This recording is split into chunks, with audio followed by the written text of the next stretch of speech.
Hey, welcome to the coaches meeting. That's the coach. I'm Grant Cohn. The idea for the show is sort of like this would be the conversation the coach and I would have over the phone after I left rookie minicamp, telling him what I saw and just sort of bouncing, my observations off of his knowledge and him asking me questions off of what I saw, and it's sort of coming to a better understanding of who these guys are now that I've had a first impression. So that's what this is going to be. Coach, good to see you. It's good to see you, Ig. What's going on, baby? Not much. The way I want to start is I want to get into the players I knocked yesterday because the good and not so good has kind of gotten big, and players and their families read it. And I don't want anyone to think I'm like against them because I criticized them one time in a practice. So I just want to explain the context of what I'm talking about and why I still believe in everyone that I knocked yesterday. But first, I want to talk about the guy who I thought was sort of the star of the day yesterday, Steve Wilks.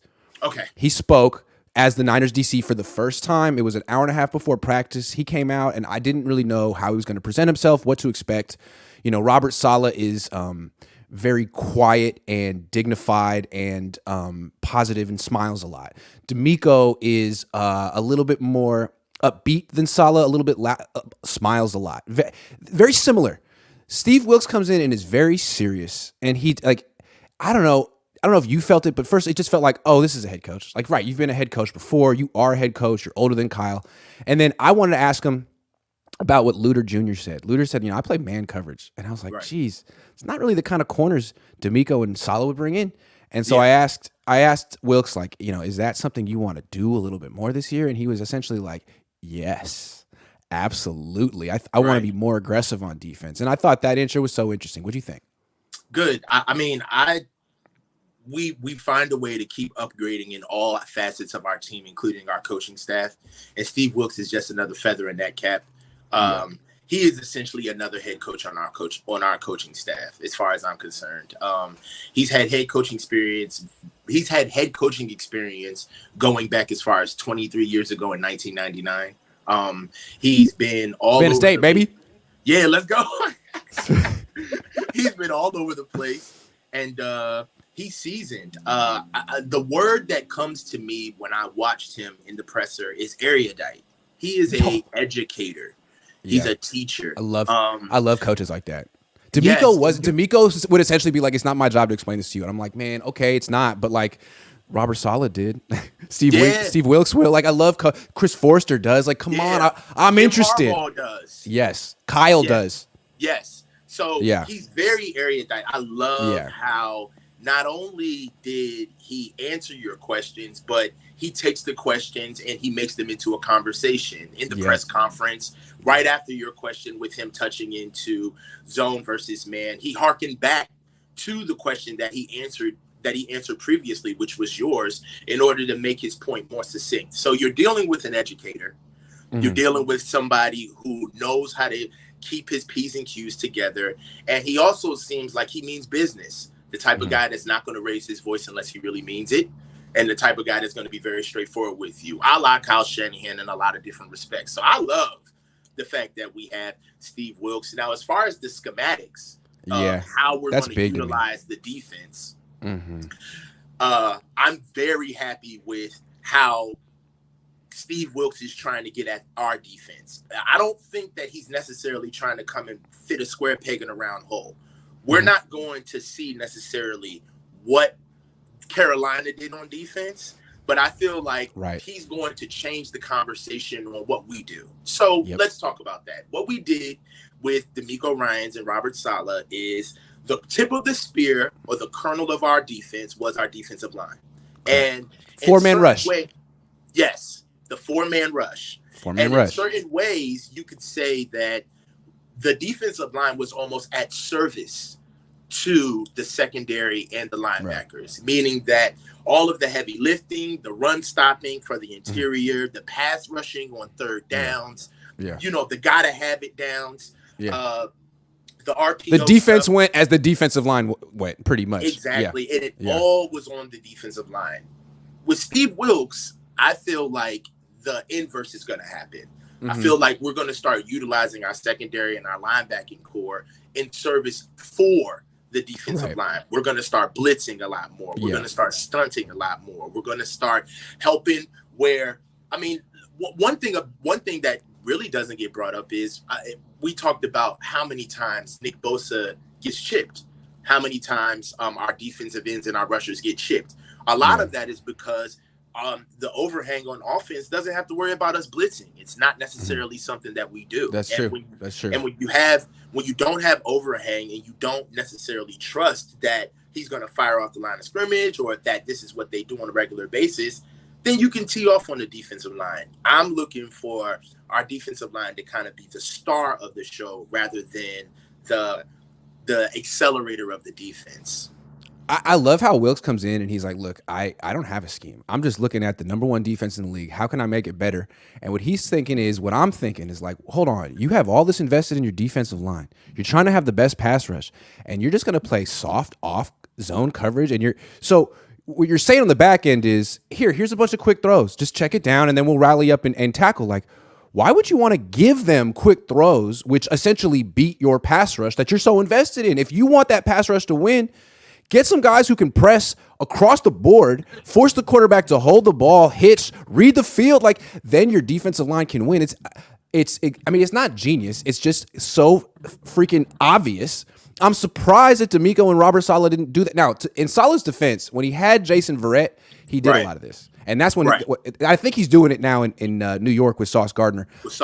And also in D'Amico's defense, I think he was doing it when he had Emmanuel Mosley. But then he lost him, and then he had Lenore, who really isn't built to get in wide receivers' faces like that. He's kind of small for a cornerback.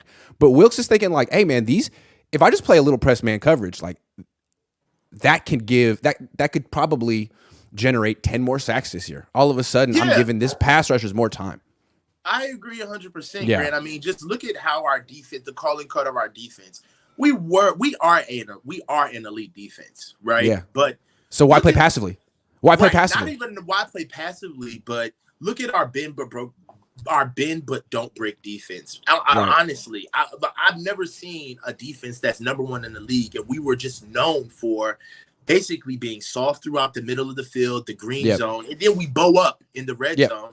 And consequently, it's because we're closer to the line of scrimmage, things are more condensed, and the athleticism of our defense takes over. And it happened time and time again when we played teams in the red zone. But I feel like we're trying to actually be the hammer and not the nail as far as defense is concerned. We're not going to be in support of our offense. I feel like with Steve Wilks, let's say this: Steve Wilks is trying to get a head coaching job. Okay, agreed. He's interviewing as well. So I know that we play complementary football, but a defense, I feel like the defense that Steve Wilks is trying to ingratiate with our current group, that defense is going to throw an offense on the field quick. Because that defense is going to get 3 and out. You're not going to have these long drives where the defense is going to be able to let the offense get their stuff together early in the game.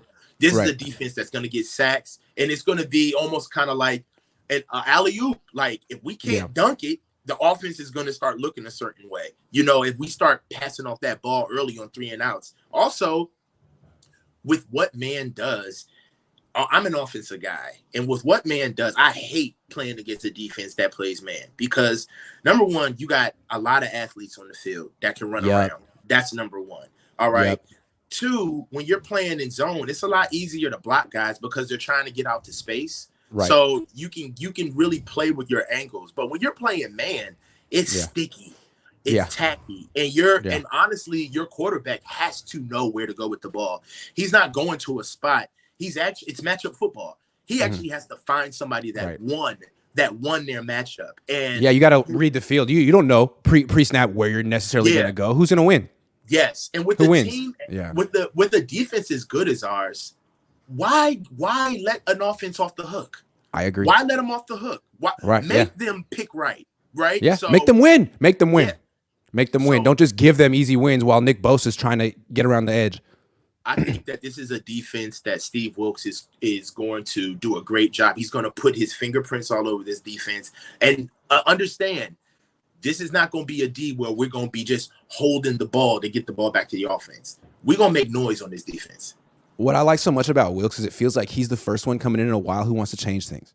It's like, look, you guys haven't won a Super Bowl, okay? I know you had the number 1 defense last year, but you gave up 31 points in the NFC Championship game. We got to do something different. And the way I look at what Saleh built and then what D'Amico kind of like perfected here, it's not a championship defense. It's a great regular season defense, but it's too vanilla. And I think Saleh gets that in New York. I don't know what D'Amico's going to do in Houston, but what they have here is too vanilla because it works. If you just want to rush 4 and play zone, keep everything in front of you, don't give up big plays, like that's good enough 95% of the time. But ultimately, you're going to face an offense that can dice that up. That you need to be able to do more than that. And I feel like Wilks understands that. You got to be able to play some man-to-man coverage to stop the Chiefs and to stop also their problem of not being able to stop mobile quarterbacks. I think that's a wide 9 rushing 4 problem. Like there's always big gaps that you can run through. On third down, if you're the kind of team that wants to rush 5, I feel like you have a much easier time containing the quarterback. But to rush 5, you got to play man coverage. So you got to have the right personnel. And I think Wilks, obviously he understands all that. Right. And again, this harkens back to what we originally touched on is that previously the defensive line was in service of everybody else. A la the third downs going wide 9 and not blitzing anybody. You know, putting not only rushing responsibilities on the defensive line, but contain as well. Right. Yeah, it's hard. On how do you line the guy up all the way on the sideline and wide 9 and be like, also contain him in the pocket? Like what? How do I do that? Get him, and then when he bleeds, make sure you know. So I feel like our defense is going to. I like what Steve Wilks brings because I do agree with you. We do need to shake some things up, and I feel like we actually have the personnel to do it, especially on the defensive side of the ball. Go ahead. Also, you said this to me on the phone yesterday. What's the point of having the best linebackers in the league? I mean, two of the most highly paid linebackers in the league. If all they do is go side to side and backwards, why not? Why not? Yeah. Why not send them on blitzes? I mean, they're the best. Why not? If we have the best linebacker core in the league, then they need to be utilized a lot more than going Bowman and Willis were sideline and going into the backfield. I mean, Bowman and Willis were blitzed by Fangio, if I remember correctly. I mean, Dre Greenlaw is a downhill linebacker that I would love to see utilized more to get out there. Yeah. Oh my God. McCrary Ball is a guy that I'm very excited to see. Me too. He wasn't there yesterday.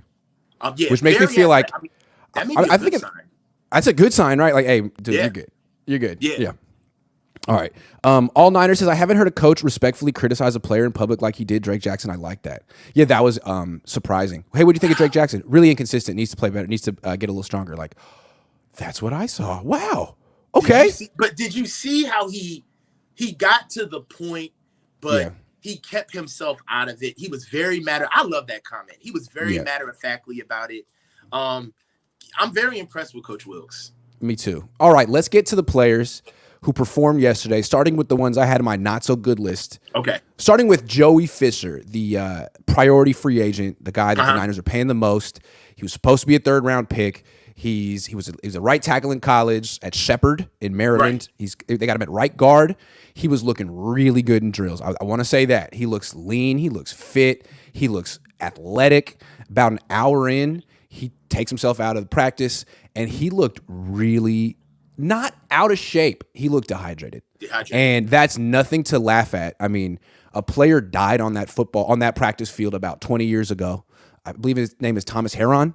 I believe that's his name. And again, people have died in the stands at Levi's Stadium. I know it's only 75 degrees. It's very dry. There's no shade. It feels hotter than that when you're out there for an hour, and you can get really dehydrated. And if you do, and you're 300 pounds and you're running like that, you could die. So glad that he took himself out. It's just rookie minicamp, and I'm still encouraged. I think what he showed before that was a very, very athletic right guard who is built a lot like Spencer Burford. Right. So I agree with you. I didn't take offense to any of the not so good when you regarding Joey Fisher. It's the first thing that comes to mind. It's the first day of camp, and guys are revved up. You know, they're ready to go. I would almost kind of challenge what he had to eat that day if he was hydrated. You know, it sounds funny or it sounds, a little hinky, but it is true.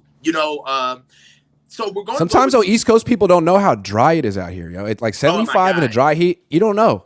It's tough. Yeah. And if you just look at his track, this is the conversation that we had. I mean, he got in the best. You got to understand what these guys are doing. These guys are basically they've gone through the biggest job interview of their lives, right? And the longest process of evaluation that they've ever had in their lives. So Joey has gotten in the best shape of his life. He's gone through a pro day, which is probably the biggest evaluation of his life. He went down to I think it was the Senior Bowl. He had a broken hand, didn't participate, then comes back, finally gets healthy enough to start working his butt off, because before, he doesn't even know he's going to be a Niner. Gets the call, and then he gets shipped out here. This is probably the first time that Joey has put on a helmet and pads and been in a competitive atmosphere with other pros around him in a couple of months. So, tensions are high, and so is anxiety, and it happens. So I didn't look at that as an out of shape thing, because number one, I saw him on videos. He looks good. He does. Good. All right. He really does. And secondly, if you're out of shape as an offensive lineman, it's very apparent. You don't make it an hour. So TBD, but I didn't take umbrage to any of your comments on Joey. It's just first day. And it was interesting. They had him at right guard, splitting reps with Jason Poe, who's 6 feet tall. So we talk about, Fisher having 32-inch arms. Well, so does Jason Poe. So it seems like now on the Niners, they have two kind of projects at right guard. And frankly, like Jason Poe's, Joey Fisher's 4 inches bigger. Like he's in an interesting spot. He doesn't necessarily have to be ready week one. He's a bit of a practice squad project, but I could see him actually making this team eventually. Just watching him do the combo blocks in the run game. He looks big, strong, fast. I think he can do all the run blocking and at a high level for them. I just wonder about the pass blocking with 32-inch arms. It's going to be tough just off of what God gave him. But what is on the end of those 32-inch arms are some man hands. He's got very strong hands. Yep. So Coach Forrester, I respect this coaching staff's expertise so much. And I don't think that Coach Forrester would see a player like that and not evaluate around that deficiency. I just don't see it. He's too good. He's too good, as Coach Forrester, that is. So I believe that they're banking on his hands, his base, right? He does have short arms, but he's got a wide chest and a wide back to take on blocks. So I did see him get a lot of work in at guard. It is the first day, and he looked really good at guard as far as his movement, his pad level, and his strength. He was throwing that bag around. So, see, to me, like that's the big difference between him and Burford. Like Burford has potential. He's got athleticism. He's really young. He didn't look that strong to me last year, which I guess you wouldn't expect it. But this rookie Joey Fisher looks hella strong. So if Burford never actually acquires that strength, they got a guy on the practice squad who has it right now. He just doesn't have the length of Burford. Right. And well, one thing that I will say is about Spencer is I feel like Spencer's going to have to really make his stamp at right guard during camp this year. Yeah. He's really going to have to do that because there's so many candidates at right tackle and the left side is practically solidified. I don't necessarily see a route for him outside of right guard. So I'm very interested to see how Spencer comes into camp this year. I did see an interview of him. He looks bigger. He looks like he put on weight. Good. That's good. That's good. That's very good. That's good. But Spencer has played the games, and I will say that we asked for the offensive line to get an uptick during the offseason. And they did it. They just did it in their own way. So we got a lot more. We have a lot more viable options at the right side of our offensive line than we've ever had before. I feel that way. Well, they lost Brunskill, but they did bring in Feliciano, who is under the impression that he's going to start. I mean, he's been a starter. He didn't sign here to not play, although the Niners clearly have their own ideas. He'll have to earn that, but he's coming in here confident. Joey Fisher is clearly nipping at their heels if he can get a little Gatorade, man. Gatorade. Yeah. Water sucks. Bananas. Put salt in your food. There you go. Rod Simmons says, if Trey starts off 8-0, Grant, predict the narrative. Coach, if there's enough film on Brock to stop his mobility, is the arm talent good enough? First question. If Trey starts off 8-0, predict the narrative. Oh, there'll be a million narratives. You know what I mean? honestly, if Trey starts off 8-0, then I feel like what will be revealed is basically the fan base, because there's no way in hell that he would not be the starter. 8-0. If he starts off 8-0, you'd think this team's going to win the Super Bowl. If he starts 8-0, then the plan worked. Brock is the backup. Sam will start trading. We'll start taking in flyers for you. I mean, if he goes 8-0, that means they beat. That means they beat the Cowboys. You know what I mean? Yeah.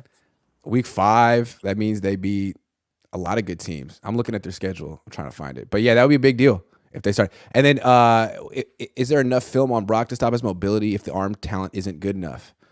Yes. Yeah, pretty much. I do like the way he scrambles around the red zone, though. But I just feel like, he's got a backup quarterback skill set, which is why the Niners didn't start him. They're like, why would we expect the last pick in the draft to be this good? It's never happened in the history of the NFL. So, and I mean, it's great that it did, but also I think they have to have a little bit of healthy skepticism. Like, maybe this is Cinderella here. You know what I'm saying? Yeah. I mean, and if Trey to go 8-0, then we're going to get a real good display of the gap, the athleticism gap, everything. Saul Goodman says, you guys got me stoked for Will. Coach, what's your at? Oh, for Twitter? Tough Up Front 77. Tough Up Front 77. All right, let's move on. Cam Latu was the second dude on my not so good list. Cam Latu, he dropped a pass over the middle. Happens. If you're watching, dude, man, I have nothing against you. Cam, you my boy. Yeah, what's interesting about Cam, let me focus on what was striking. Not that he dropped a pass in a meaningless practice. Who cares? What was striking is he's huge. He's way bigger than I anticipated, and I'm looking at him, I'm thinking, man, he makes George Kittle look small for a tight end. Right there. And I get it. Like, I think that's what Kyle feels he's been missing a little bit. Like, Kittle's great, but he's also changed his body a lot the last 4 or 5 years. He used to kind of look like Cam looks now, but as he's had injuries and he's gotten older, I think he's tried to kind of slim out a little bit, especially in his lower body, because he's had a lot of lower body injuries. And it works for him. He makes his money catching passes, but Latu is going to make his money blocking and running people over. And he's not going to do that in practice, but I could see him, like, DBs aren't going to want to, they're not going to want the smoke, man. There's 2 words that I attributed to his playing style. I said body blows. Yeah. And so Kittle used to deliver those and really doesn't anymore. I'm sorry, George. Cam Debo does. Going to deliver body blows. For our defense. For our offense. Phrase. I feel like what we get out of George is a lot of run after catch. We get a lot of dynamic routes and some good circus catches from, quite frankly, bad balls. No doubt. And I feel like Cam is going to be a governor. He's going to make the defense stay honest. He's going to have those little small routes where you've got to stay attached. You cannot just go off and pay attention to Debo, because Cam is not only going to catch most of his passes. He's got short hands, Grant, but not only not only is he going to catch everything, but Cam is also a sneaky run after the catch threat. Cam does get up the field. And also, if you look at his film, I challenge anybody, go ahead and just look at Cam's film, all his highlights. Nobody gets up the field faster. I'm talking about turning his head and sticking his foot in the ground and getting up the field. It's almost as a blink of an eye. And that's something that, with that size and that physicality, that's going to be a really good asset for us, especially in the number 2 tight end position, because ultimately I don't see a world where Cam is on the field and George isn't. Right. So there's going to be, go ahead. No, like the way I see it is, I'm not sure if he's the guy you want to throw the ball to over the middle on 3rd and 8 right now. But I mean, you have so many guys you can. That's what Jennings is for. That's what Kittle is for. Like, the way I think you could use him right away. The play the Niners been running since Kyle's been here is the play action bootleg fake, where you have the tight end run like behind the offensive line. Okay. He runs that underneath route, and you bootleg to the right, and you get the tight end running from left to right behind he slips under, and you essentially get him in space. And it's like, okay, there'll be like 1 or 2 DBs out there. Who wants to tackle Cam Latu? Like, that would be a great play for him. That'd be great. Yeah. I mean, getting him in space and just letting him rumble along, so to speak. Like, that's exactly how you use him. And he can't make that play in practice. That's not practice football. That's real football. Yeah, That's and you're real not football. going to see, and that is true. And I would, you know what?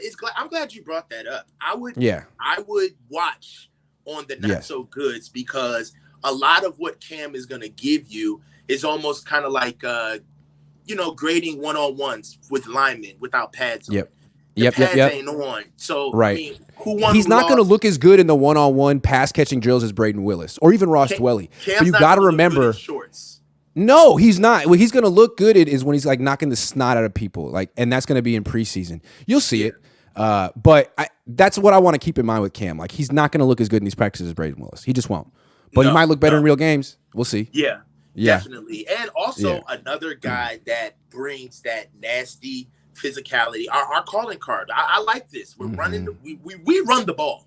Okay. Right. And what really hurts us is when we stop running the ball throughout the season. Every time we get too cute and we get away from running the ball, I feel like Cam is a good reminder.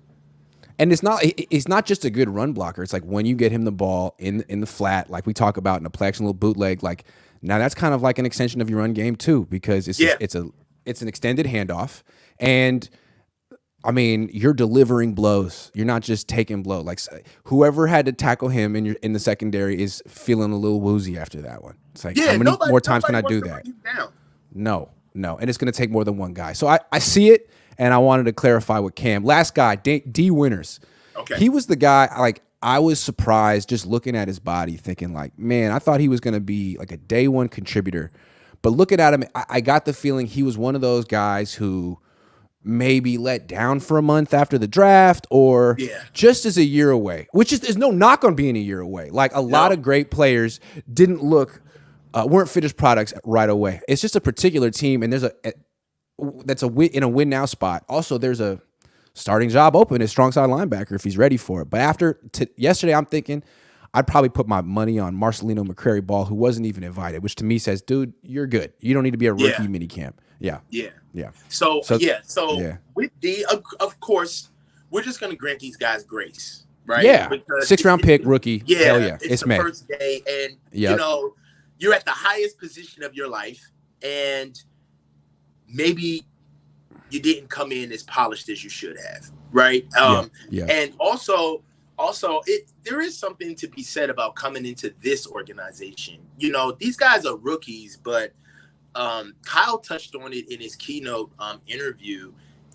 He doesn't have to worry that much about standard as much as he did when he first got here, about guys knowing how to practice, guys coming in shape, guys being able to manage the offseason and keep the standard of what this organization brings forth. And the thing that I see with rookies here, and in D. Winters' case specifically, is that, hey, D, not only are you on a veteran team, but you're a part of the number one room in your position in the National Football League. You do understand that, okay? Yeah. So this isn't just a pro locker room, pro linebacker room. This is the best pro linebacker room in the NFL.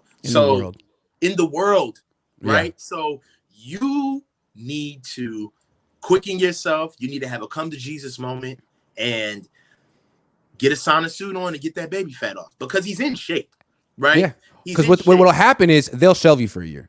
They'll shelve you for a year, and then they'll see you next year. 9 or 3, right? Yeah. Yep. Yeah. It's either, if you're coming in the Niners organization, either you're contributing right away, you're getting shelved, or you're getting shipped. Yep. That's it. Yep. That's dude, you're a late 6th round pick. So they're not committed to you at all. They compared you to Dre Greenlaw, but that doesn't mean you'll even make the team. So again, I'm not gonna stand there and be like, "Oh, D. Winters, he's out of shape." I can see, like, I was expecting to see Dre Greenlaw. I didn't see Dre Greenlaw, and I know what Marcelino McCrary Ball looks like. He's been in their strength and training program for a minute now. Like, D, you're not taking that dude's job. And to take it a step further, Dre Greenlaw is the reason why we got let go of Quan. So it wasn't like Dre had an open spot just waiting for him to sit down. He was better than Quan immediately. Dre was ready to go. Supplant Quan. Yes. So I know that D said that he just found out about Dre a couple of months ago. Just recently. He needs to do his homework and figure out how Dre became Dre, because this ain't it. Yeah, because what I saw with D was a little bit like, oh, Drake Jackson. No disrespect, but it's like Drake. What I saw last year is like, I don't know what you did last month, but you don't really look like you're an NFL player. You don't really look like you're ready for this season. And then what happened? Like he just ran out of gas. Ran out of gas. So D, like, I mean, see what happens. You got some time, but I wouldn't put my money on D Winters starting week 1 as a rookie. And again, why would you bank on a 6th rounder doing that on this team? I guess that's a little ambitious, D. It's a little this ambitious. Is a good conversation to have, though, right? Yeah. Because this just shows this shows the competition and the level of the level of organization that we have, right? I feel like we can chew gum, we can walk and chew gum at the same time. Just last week, we were thrilled about all of the attributes and the value that we can get out of these young picks. But you know what? That's over. Now it's time to see what the product can actually do. And now that we know what we have, it's time to assess, right? Right. Because you got to break them down before you build them up. Yeah, and when you get these players in the draft, you look at what they've done, you project what they could do, but then you see them on a field together, and you see like what do they do? How do they look? How what kind of pros are they? What kind of competitors are they? There's no projection there. That's just like moment of truth stuff, and it's just the first day.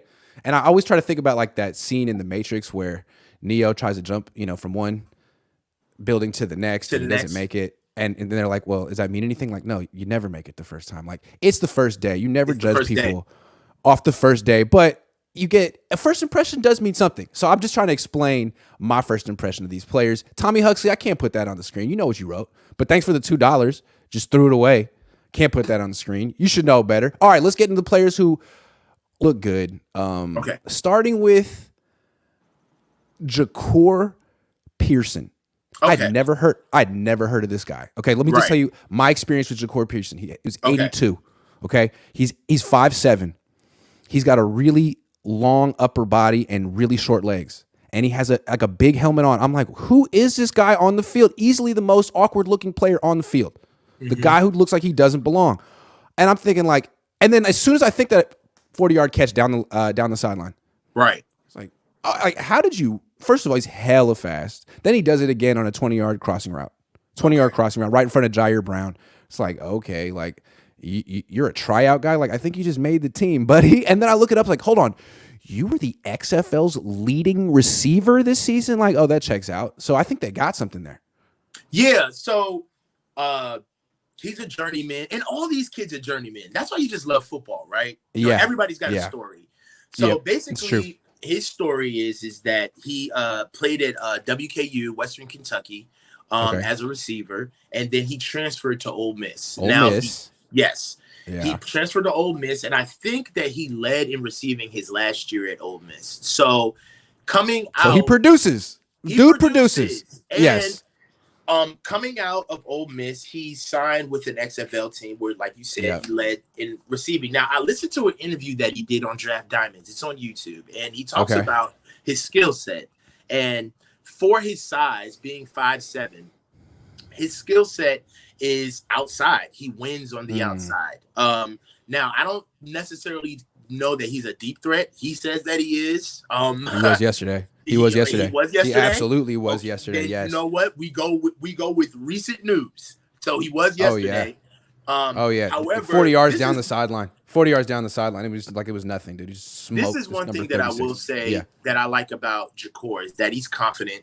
And this is somebody who is gonna pop in the atmosphere like today because he's played. If you think about it, he's actually played pro ball. He played XFL ball. So that's right. I love players like that. I love players like that. You know, talk about driven. You don't got to guess about this guy. Yes, he's freaking driven. Yes.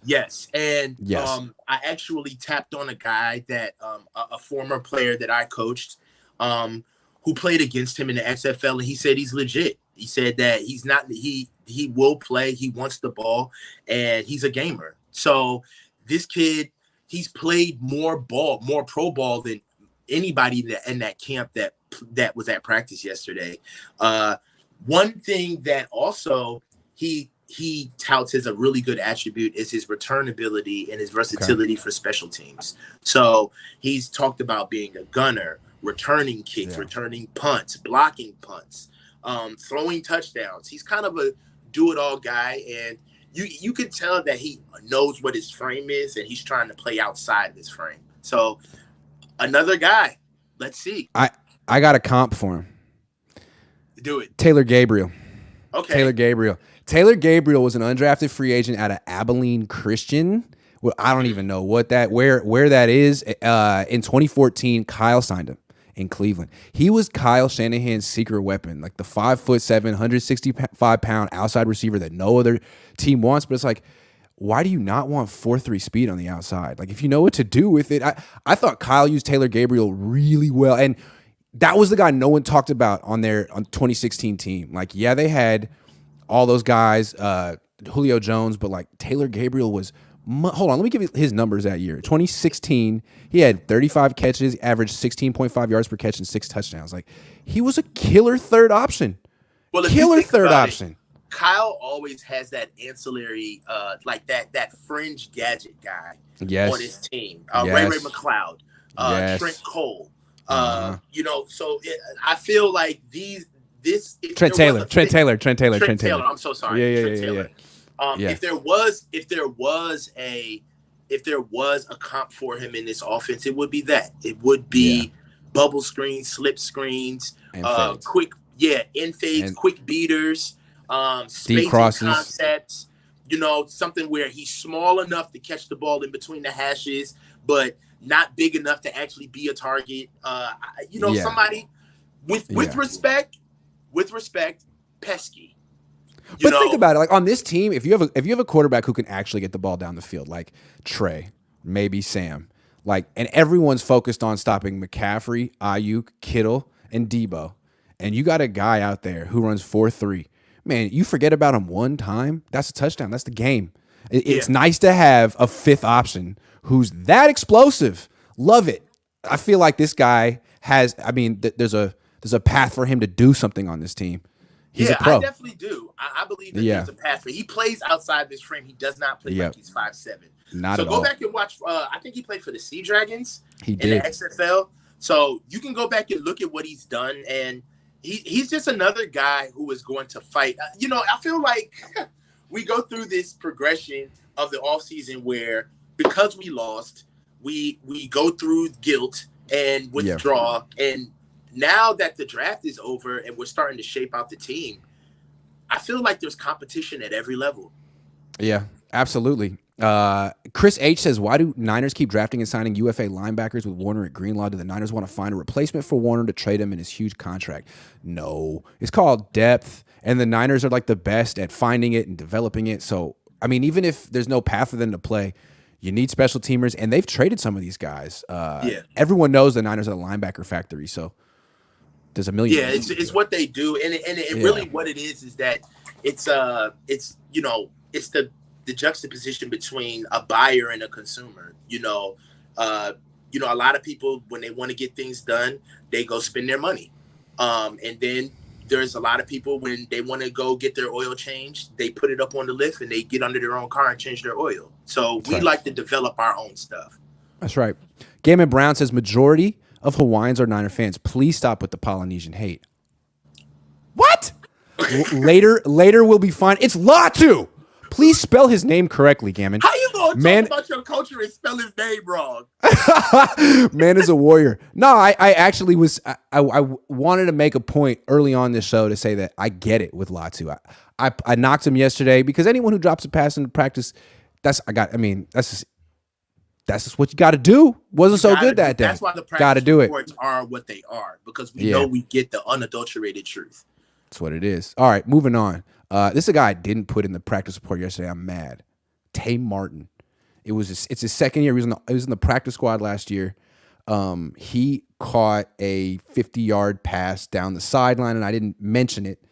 He beat a guy who's not going to make the team, but still, he looks good. And we're all focused on the rookies because they're the new guys. But this sophomore, the second-year guy, Tay Martin, he looks like he's in great shape. And I thought of him as like a possession receiver, but he won deep. So keep him on your radar. I didn't put him out there yesterday. That's my bad, Tay. Phase 2 of the Niner rookie plan. Yes. He got shelved. Yes. So he came back. He looks. Hey, man, we like you. You're not ready. We'll see you next year. Yes. Yeah. He looks noticeably bigger. And that was the biggest thing with Tay. I remember being encouraged about having him as a receiver because he's got really good ball skills for being a big receiver. And again, I feel like, always competition. That's what the beauty of our team is, that, just having a starter isn't good enough. We're looking to trying to find a better starter, right? More development. And one of Tay's problems, if you will, or just a deficiency, was he had a hard time getting off the line of scrimmage. He could not get off press. I noticeably saw how much weight he put on. He looked bigger in the drills that he was in at practice yesterday. Yeah. So it takes more than quickness to beat press. You got to be strong. Ask Dante Pettis. Yep. Sorry, why do I keep doing that? Dante, I'll leave you alone. I'm so sorry. Dante gonna find you. I keep taking shots at Dante Pettis for no reason. Like, I'll leave him alone. I'm so sorry, dude. It's a bad habit. Crying one day, I'm like, Coach. I'm like, it was Dante, wasn't it? Yeah, he got me. You better chill out. I'm sorry. Yes.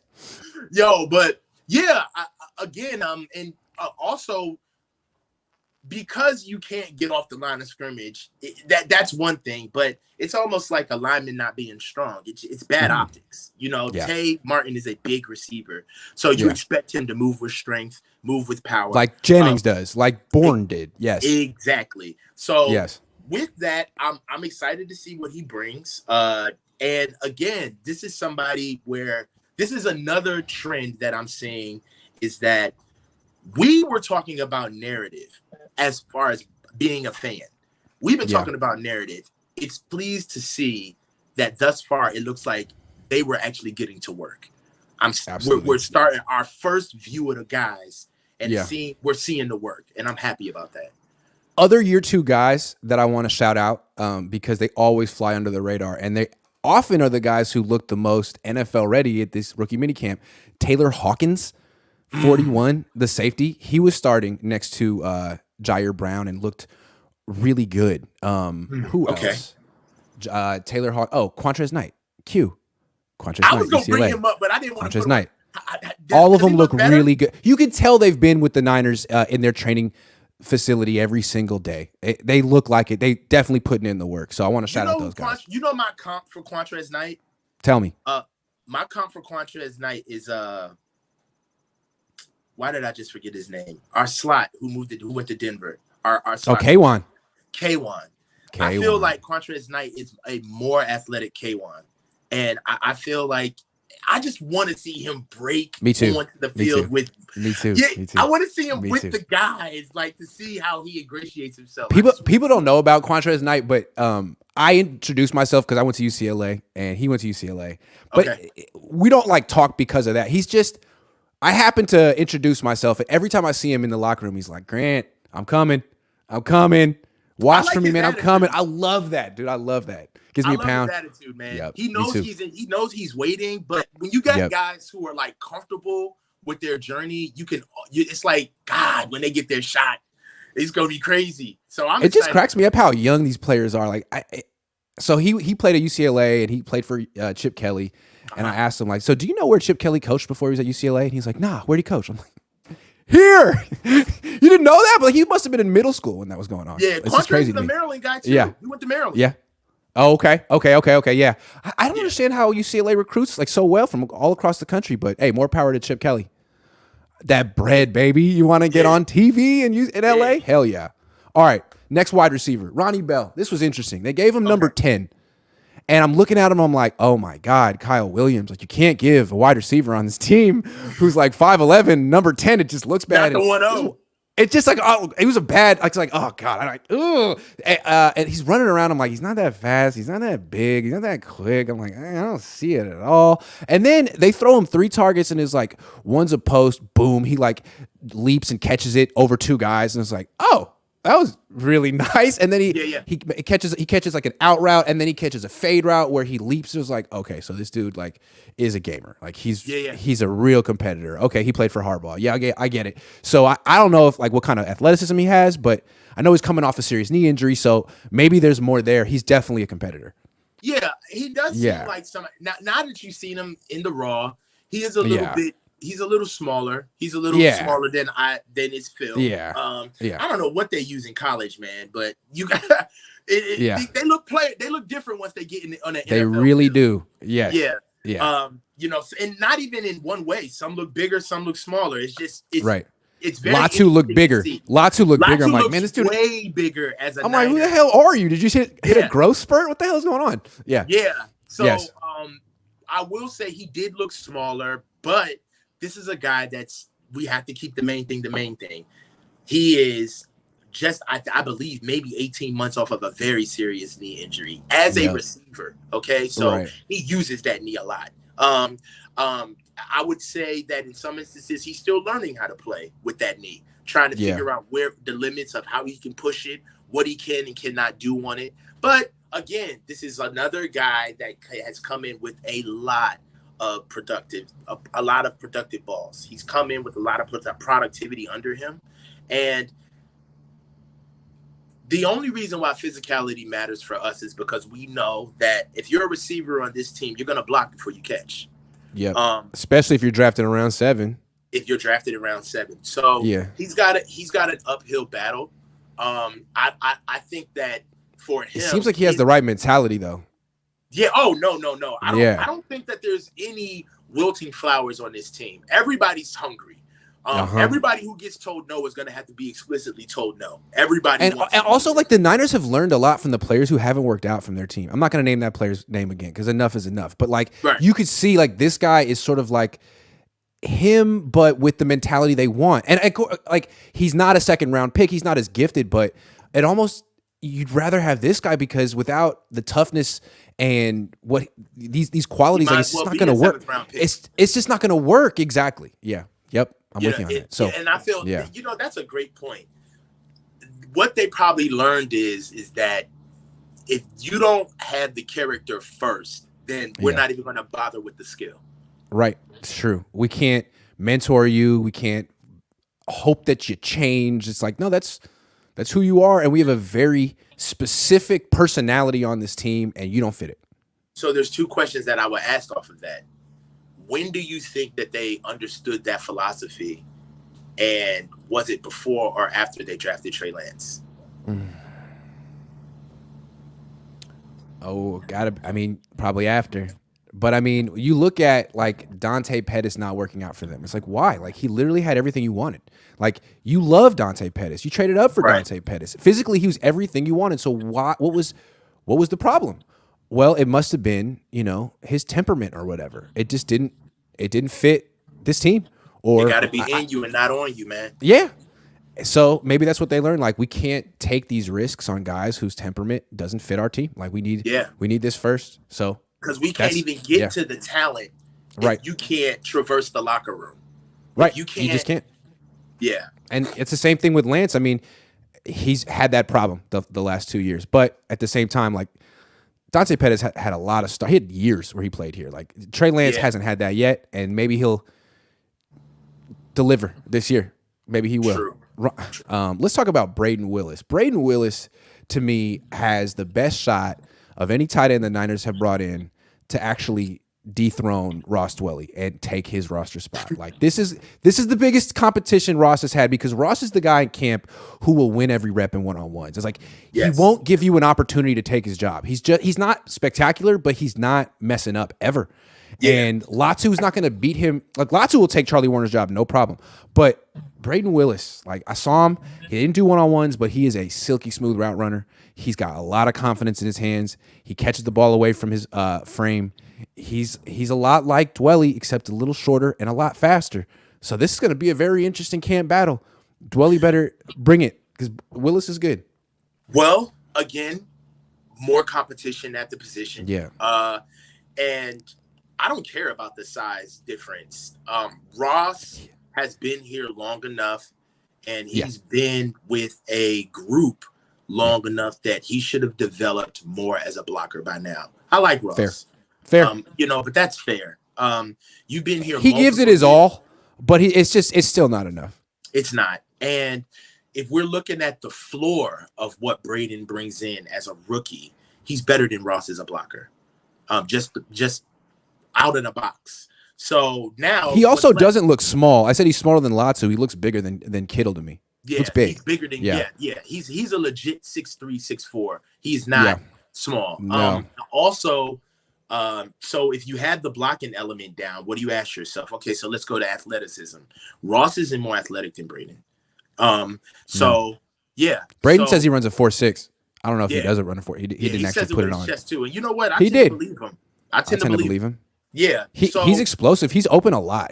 Just watching him in the rookie minicamp, he looked like he was open every play. Yeah. So my biggest thing is that he plays with a lot of attitude, which you love. You just want to see if that attitude is going to traverse when the big boys come. I want to see you block grown men.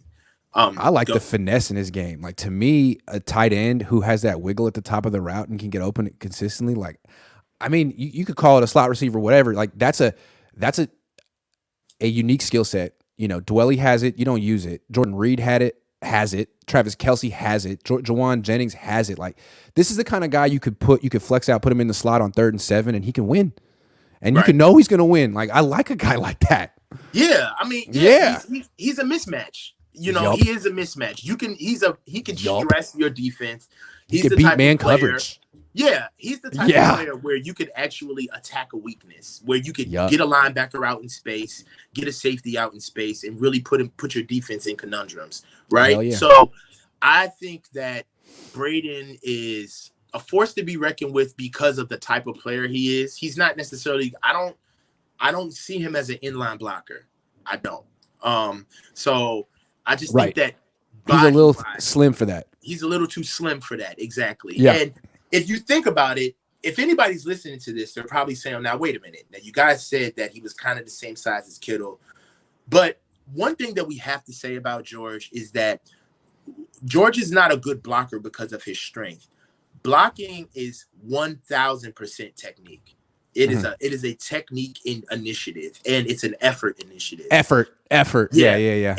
And the thing about Braden is that when you learn technique through blocking, the only way you get better is through reps, right? Yeah. And I think that we use George as an inline blocker, but people we take for granted just how technically sound he is at blocking. Right, and how he's kind of undersized for the position. He's undersized and he's doing the fact that he's such a good blocker is like doubly impressive considering he's not 6'6", 260. The blocking assignments that George gets are for tight ends that look like Cameron Latu. That's right. So I don't want us to get lazy eyes and think that, a guy slightly bigger than George, maybe he could still block like George. No, George is a phenomenal blocker. Right. So with that, I do see Braden being used in space. I see him being used out of the backfield as an H-back. He can really deliver a blow as a blocker coming from depth, being able to run 2 to 3 yards to actually get some pop under him. So go ahead. But the difference like between him and Latu as a receiver, like with Latu, where you're looking for ways to get him in space so he can run people over, like I don't need you to run a route and get open. I'll run you behind the line of scrimmage on a play action and it'll get you open in space, get the whole defense flowing this way because we got Debo, McCaffrey, and Ayuk over here, and then all of a sudden it's Latu. It's one-on-one against a corner. Like, I'll get that for you, and you'll look great in that. But Willis, to me, is the kind of guy, like, you get him matched up against a linebacker in the NFL. He might score. He might score. Like, he might score, yeah. Yeah, so both are very interesting weapons. And, again, I love having guys like this who are dangerous and at fifth options. Like, no one's freaking thinking about Cam Latu or Braden Willis if they're on the field because there's 4 other guys who will kill you. And these guys, like Ja'Cour Pearson can score a touchdown. Like Braden, like these guys are all interesting weapons as fifth options. Yeah, as fifth options. And that's the thing. We're kind of like almost more interesting than Juszczyk, if dare I say. My direct comp for Juice is Braden Willis. Okay. It's not the kid out of Oklahoma. It's not the kid out of Oregon State. I'm telling you right now, Braden Willis is a more talented receiver than Juszczyk. No offense, but he's 6'4". Yeah. He can just you could do more with him as a receiver. If we could find a way to make Braden our H-back, my God, like that's a because you can't account for him. You have to account for everyone else, man. You got to put your worst player on Braden. It's 11 on 11 defense. Oh yeah. Yeah. Chris Grove says money for Grant. Question for Coach. Coach, what's your coaching background? I always wondered why you're called Coach. Love the content, fellas. Oh, I coached at Bowie High School, coached at Bowie State, and did some recruiting for Georgetown University. That's my coaching background. There you go. All right, let's talk about Kalen Layburn. I've been calling him LeBorn like a jerk. His name is Kalen Layburn, and you put me on to him as soon as they signed him. They're like, you said, hey, we got one. And I looked into his background. I heard from a coach I trust who knows someone on that coaching staff at Marshall. Is it Marshall? Marshall. That really likes him, not just as a player, but as a guy. And he comes in, again, like my whole thing at rookie minicamp is which players here look like vets. Not that means anything about their future, but it means a lot about their present. He was one of them. He looked like a freaking vet. Like, honestly, if Elijah Mitchell looked like Kalen Layburn looked right now, Elijah Mitchell probably wouldn't get hurt as much as he did. And Elijah Mitchell's a great player. I'm not saying Layburn's is good, but he's put together. He's built. He got the first rep in 7-on-7s at running back. The pass was not a check down to him, but like a called pass for him. He caught it in the flat, exploded upfield. He's explosive. He had 3 catches. He didn't have any drops. He looked way better than the other running back, A-Watt, who, just looked like a typical rookie. This guy does not look like a typical rookie. This guy looks good. Yeah. And I don't want to lay it because he's my guy. Yeah. Like I am smitten, but yeah, I don't want to like, because we are a running team. So essentially, if I'm being rough on the kid, he's fighting for the 5th or 6th running back spot on this team, right? Yeah. If we're being super pragmatic and realistic, hey, stash him on the practice squad. I don't care. Like, he's coming. Yeah, I don't see him making it past waivers. And my thing is that for what we do for our team, running back is not just a position on our team. It's a vital cog. It's a single point of failure. If we don't have a running game, our team is not effectively good. You know what I'm saying? You could argue it's more important than the quarterback position on this team. Although it's never more important than the quarterback position. But the way Kyle runs his offense, it's like some would say he goes as his running back goes, very much. Yeah. So what I want to do is I want to keep the same energy with him. I had my honeymoon phase with him. It's over. Now let's see what it is. All right. Yeah. So what I would like to see is, practice is not football. Scrimmaging is not football. I want to see that. Unfortunately enough, it's like for offensive linemen, you got to see games. I got to see a preseason game. I got to see him hit the ball. I mean, we were on Jordan Mason, but it didn't solidify in our minds until preseason. Right. Because what we saw with Jordan Mason was, he's got an NFL body and he runs really freaking hard in practice. But it's practice. It's not football. Does it translate to a preseason game? Oh, yes, it does. Yes. So what do we see with Kalen Bourne? Got an NFL body, good receiver out of the backfield, trusts his hands, explosive. Okay, let's see what he does in a game. But he's got to earn it. Do you fumble? Can you stay healthy? Like, what's the deal? So we'll see. Yeah. But so far, so good. Can you play hurt? Because running back is not a position where being hurt is an option. You have to play. Yeah. Right, and that's kind of the issue with Elijah Mitchell. Like, he does play hurt, but at a certain point, it's like, dude, you probably shouldn't. You probably always hurt. Yeah. So I'm excited to see what he does. And then, again, I want to see him against our defense. Because we have a unique weapon that a lot of teams don't have, is we have a defense that can actually tell you what we see.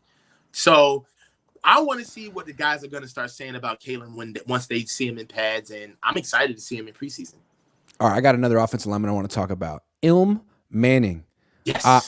I don't, all about Ilm Manning. I don't know much. They had him at center yesterday, and they had him and Joey Fisher working on combo blocks for about a half an hour. And I got to say, it was mesmerizing, man. Like, both of them look really athletic. Like, Ilm Manning's he's about 6'2", so he's small, 6'2". But like he's playing center. He looks like a prototypical center. I know he hasn't played the position, but looks really fast, man.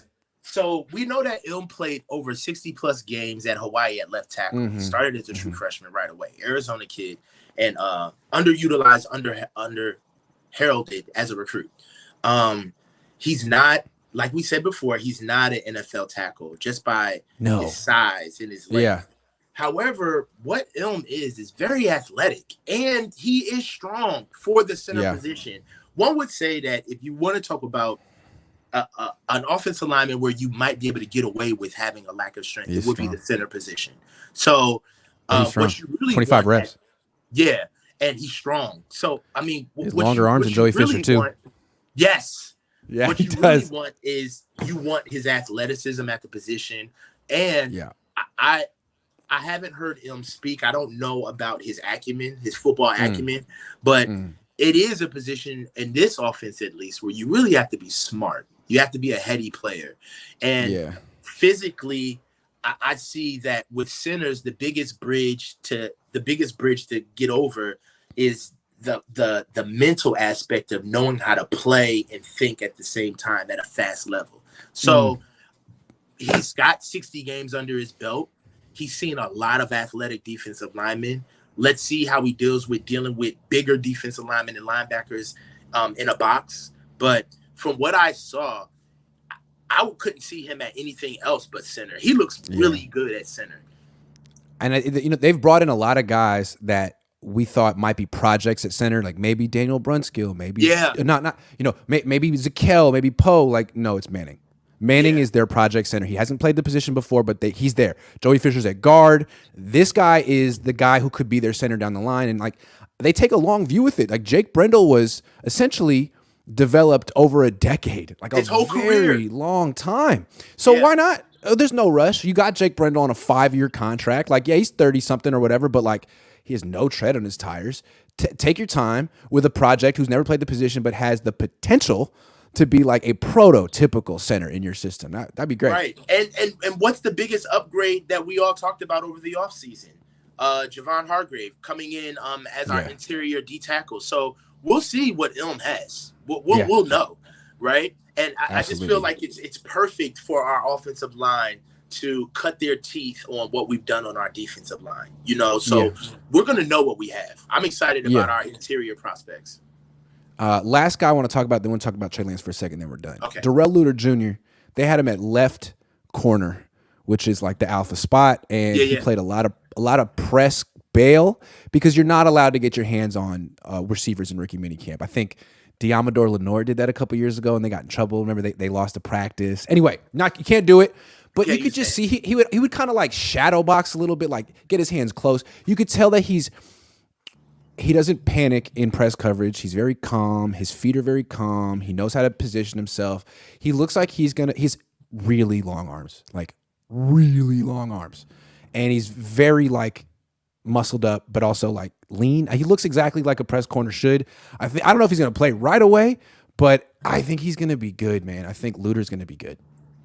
Well, corner is one of those positions where when he's got to play right away, right? Yeah. So he's gonna have to get out. You don't learn on the sideline as a corner looking at reps. I'm sorry.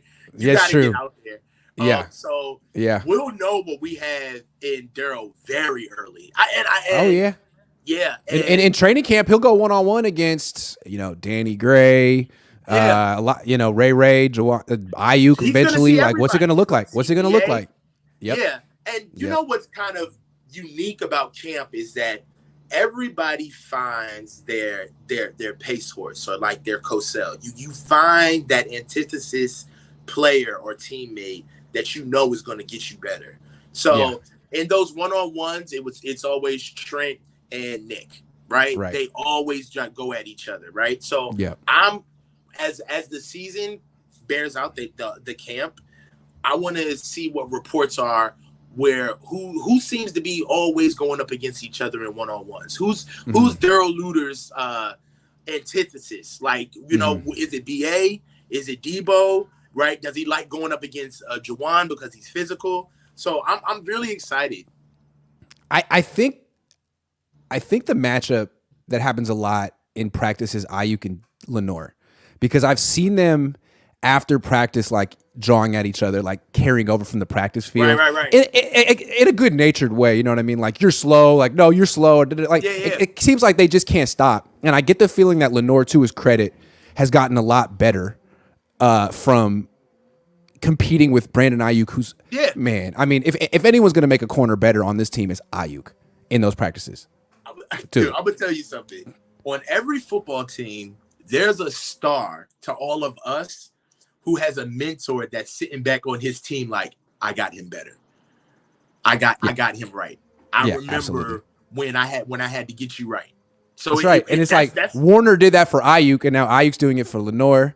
Let's see who's going to do it for Luter. Luter's not going to just you don't get to face Brandon Ayuk right away. Like that's for Lenore and Ward. Like you're going to have to earn that right by locking down Danny Gray. Yeah. Start with Danny Gray.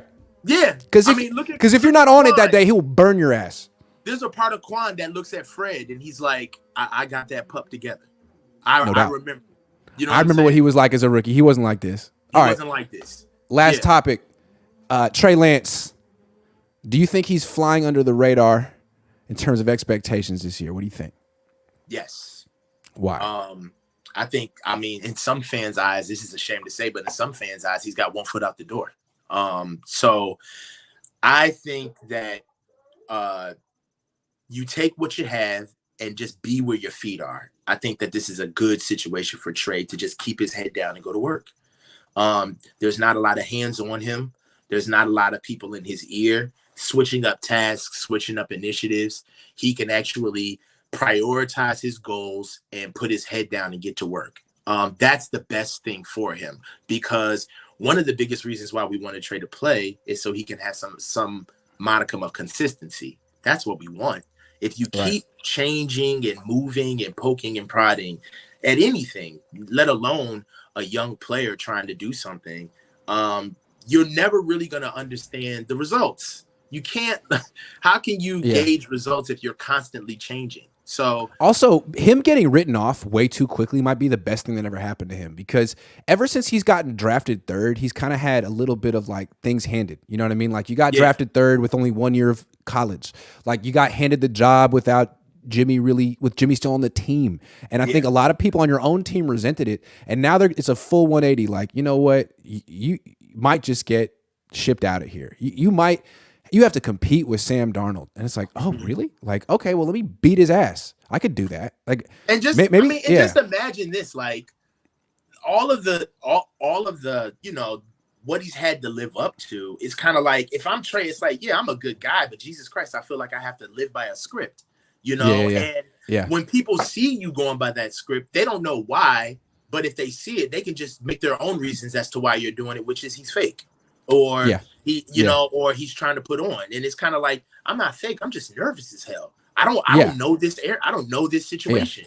You know, you put me in an impossible situation. I'm 21 years old now. He doesn't have to be fake anymore. It's like, oh, you don't like me? Remember when Jimmy started cursing in press conferences? Like, oh, you don't want me anymore? Okay, then forget it. Like, I'll just do whatever I want. It's sobering.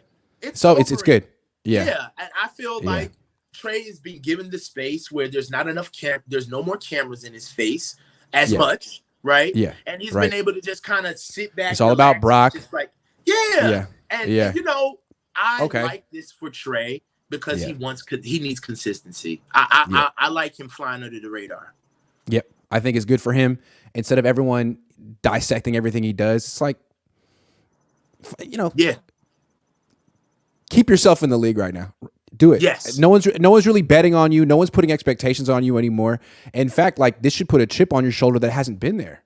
Yeah. How could you even have a chip on your shoulder? Everyone's been saying that you're going to be Patrick Mahomes with this little bit of seasoning. Like that may not happen. But now that everyone's saying that you're freaking Blaine Gabbert, like show him you're better than Sam Darnold. It's a slap in your face.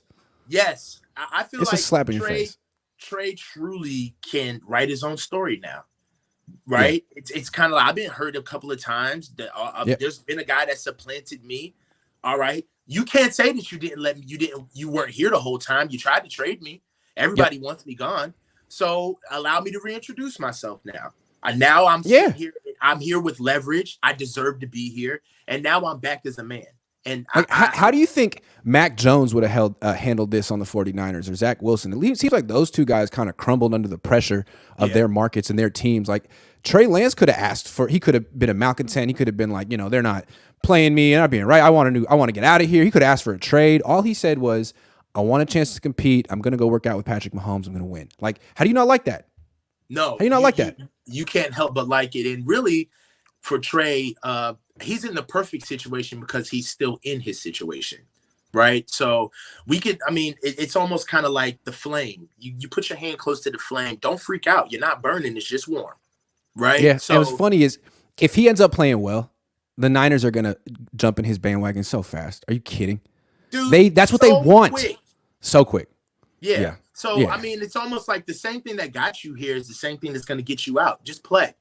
Yeah. Just play. Yeah. I mean, there's no trade market for you. And once there is a trade market for you, you're the franchise quarterback. So just play. Pretty much.